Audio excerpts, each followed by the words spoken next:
Now if your TCL 30XE has a frozen screen, a won't boot, a glitch, a blink screen, so I want you to do the following. This is right to stick to, and let's find out. Now let me remind you to subscribe to the channel if you haven't already, and you can also encourage me and give me a thumbs up.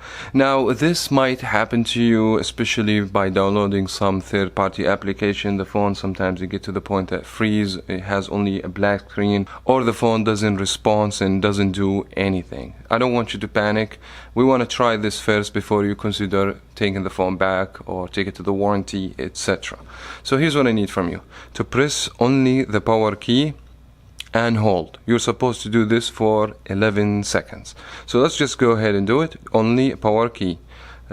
Press and hold. Now my phone is not frozen, so this is just only to show you how you do it, but hopefully you won't see this screen. So when you see the screen turn black and you see the TCL logo, this is the time where you need to remove your finger from the power. The phone now is gonna reboot, and hopefully everything will be back as normal. If you still have a third-party application causing problems, we highly recommend to remove this from your phone, so that way you don't have this glitch again. I wish you guys find this video helpful. If it did, you can give me a thumbs up, and you can subscribe if you haven't. Thank you so much for watching. As always, we'll talk to you in the next video.